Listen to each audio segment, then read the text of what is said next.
হঠাৎ অধিক সক্ৰিয় হৈছে প্ৰাক্তন সাংসদ তথা বিজেপি নেতা ৰাজেন গোহাঁই। পুৰণি বিজেপি কৰ্মীৰ সৈতে ৰুদ্ধতাৰ বৈঠকত বহিছে প্ৰাক্তন সাংসদগৰাকী।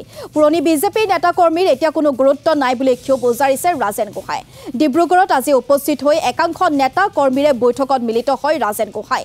হিমন্ত বিশ্ব শৰ্মা নেতৃত্বাধীন ৰাজ্য চৰকাৰকো সমালোচনা কৰে জ্যেষ্ঠ নেতাগৰাকীয়ে। কেন্দ্ৰীয় মন্ত্ৰী সৰ্বানন্দ সোণোৱালকো সমালোচনা বিজেপিৰ বিদ্ৰোহী নেতাগৰাকীৰ। টোটেলি পুৰণা মানুহৰ হাতত দলৰ কণ্ট্ৰলিং কমাণ্ডটো দিব লাগে।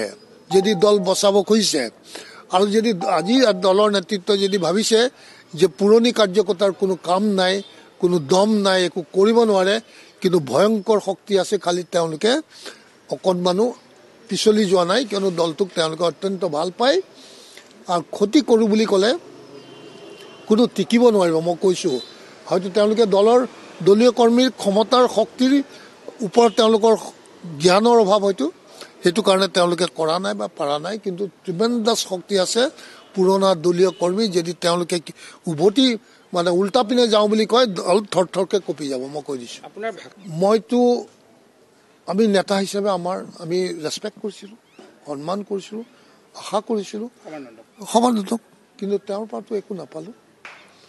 তেওঁৰ দিনতে মোৰ টিকেট কটা গ'ল।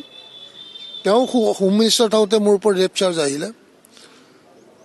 এইচব বহুত কথা আছে।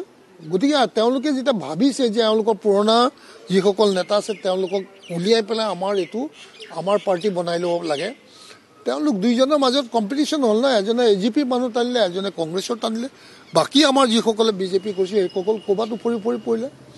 সেইটো তেওঁলোক দুইজনৰ সেইটোৱে তাগবৰ চলিলে। আপুনি মুখ্যমন্ত্ৰীৰ স্থিতিত কেনেধৰণে